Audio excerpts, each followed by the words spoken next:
अस्सलाम वालेकुम गाइस, मेरा नाम अज़हर और मेरा यूट्यूब चैनल देख रहे हैं हकीकी आवाज़। आज मैं बताऊंगा प्यूटन के बारे में कि उसने नई शर्तें रखी हैं और उसमें बताया कि मेरी 3-4 शर्तें हैं, इसको अगर आप मान लें तो मैं जंग को ख़त्म कर दूंगा।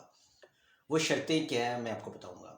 ये बेसिकली 3 कंडीशन है जो प्यूटन साहब ने रखी हैं यूक्रेन के आगे, कि अगर आपने मतलब कि जंगबंदी को बंद करना है, जंग को बंद करना है, तो ये 3 शर्तें मेरी मानो।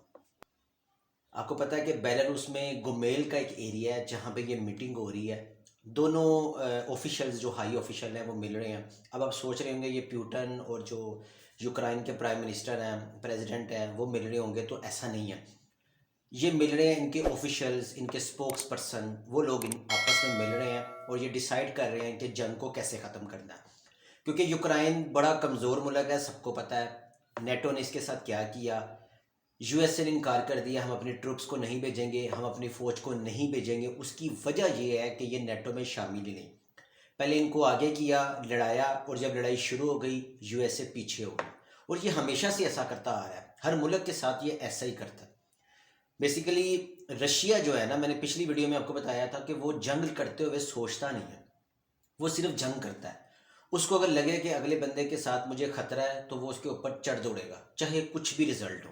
तकरीबन 5 घंटे इनकी मीटिंग हुई है, रशिया की और यूक्रेन की, और उस मीटिंग में कोई रिजल्ट हासिल नहीं हुआ। और एंड पे ये हुआ, यूक्रेन ने कहा कि हम मज़ीद बात करेंगे।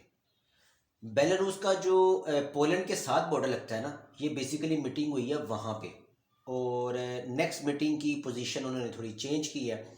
और नेक्स्ट मीटिंग में भी कुछ नहीं होना, क्योंकि प्यूटन ने जो शर्तें रखी हैं ना, असल में प्यूटन ने ना कल तकरीबन मैक्रोन से बात की है 1.5 घंटे से ज़्यादा। अब आप सोच रहे होंगे मैक्रोन को, ये फ्रांस का प्राइम मिनिस्टर है मैक्रोन, और बड़ा ही डिप्लोमेट, और आजकल इनको बड़ा एक होशियार किस्म का इंसान समझा जाता है। असल में जो फ्रांस है ना, वो बड़ा ही स्पीड से अपनी तरक्की को आगे लेके जा रहा है, और ये उसके लिए एक बड़ी बात है कि रशिया और यूक्रेन के दरमियान वो एक सतह इमार कर रहा है।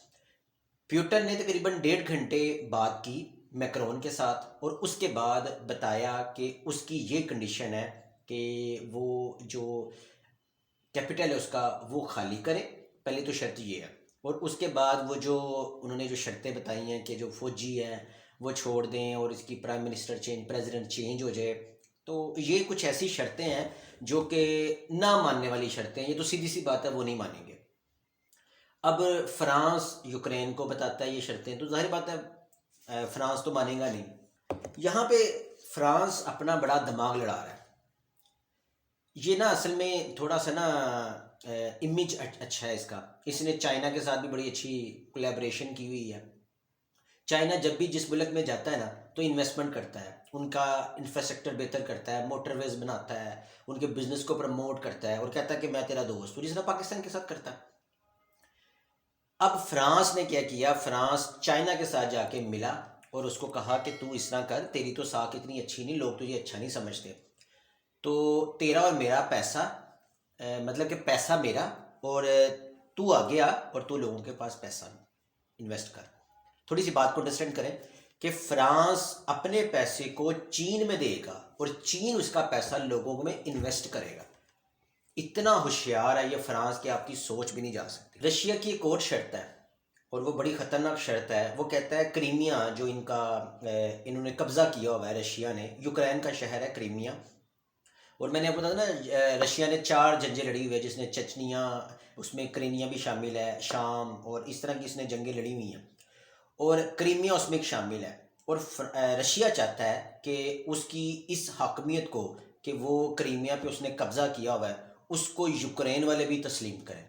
ये बहुत बड़ी बात है, एक चीज़ पे कब्ज़ा कर लिया जाए और कहा जाए इसको अब तस्लीम करें, क्योंकि रशिया अब इस पोजीशन में है कि कुछ भी कर सकता है।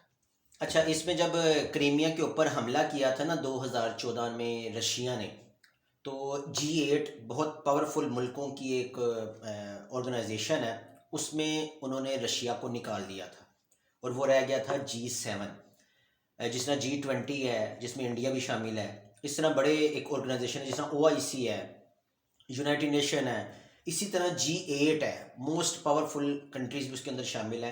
اور جب کریمیا میں حملہ کیا 2014 میں تو اس کو G7 کر دیا گیا اور اس میں رشیا کو نکال دیا گیا۔ اس میں ایک اور بات بڑی ضروری ہے، اس میں کہتے ہیں کہ جو یوکرائن ہے نا اس کے اندر سے یوکرائن اپنی فوج ہٹا دے، تب یہ ہم معاہدہ پورا کر سکتے ہیں۔ رشیا نے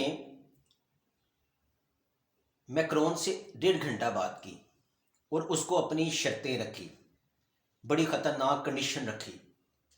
ایک کنڈیشن انہوں نے رکھی کہ کریمیا کے اوپر جو ان کی حاکمیت ہے، جو اس نے 2014 میں کریمیا کے اوپر حملہ کیا تھا اور قبضہ کیا تھا، اس کو یوکرائن اور دوسرے ملک تسلیم کریں۔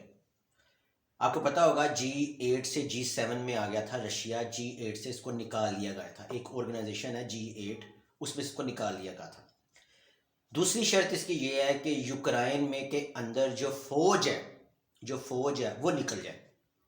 اس سے تو رشیا کا بالکل رستہ صاف ہو جائے گا، لیکن وہ واپس آ جائیں گے۔ رشیا کہتا ہے کہ یوکرائن اپنے بچوں کو، عورتوں کو ہتھیار دیتے ہیں، غلط ہتھیار دیتے ہیں، جس کی وجہ سے وہ جنگ کرتے ہیں، وہ خطرہ ہے رشیا کے لیے۔ یوکرائن خطرہ ہے رشیا کے لیے، یہ رشیا سمجھتا ہے۔ اب رشیا نے جو شرطیں رکھی ہیں یوکرائن مانے گا؟ تو یہ اتہاس گواہ ہے کہ جب بھی کوئی جنگ ہار رہا ہوتا ہے نا، وہ ساری شرطیں مانتا ہے۔ World War I میں جب جرمنی اپنی جنگ ہار رہا تھا نا، تو اس کے اوپر ایسی شرطیں رکھی، ان کو کہا کہ آپ ایٹمی ہتھیار نہیں رکھیں گے، آپ یہ نہیں رکھیں گے، آپ وہ نہیں رکھیں گے، اور وہ اس پوزیشن میں تھا کہ اس نے ساری شرطیں مانی۔ اب تیسری شرط جو بڑی امپورٹنٹ ہے وہ یہ تھی کہ رشیا نے کہا ہے یوکرائن کو کہ آپ اپنی جو فیوچر کا سٹینس ہے یا ابھی کا سٹینس ہے وہ ڈیسائیڈ کریں کہ آپ کس کے ساتھ ہو، کس کے ساتھ نہیں۔ ان شارٹ کہ وہ یہ کہنا چاہ رہا ہے کہ آپ نیٹو میں نہیں جائیں گے، اور ویسے بھی نیٹو والے تو اس کو لے ہی نہیں رہے جب سے لڑائی شروع ہوئی ہے۔ ہاں، رشیا کی وجہ سے یوکرائن کو وہ لیتے ہیں، کیونکہ سارے یورپی یونین والے رشیا سے ڈرتے ہیں، اور اس چیز کے لیے انہوں نے نیٹو بنائی ہوئی ہے، سارے ملک مل کے رشیا کا مقابلہ کریں۔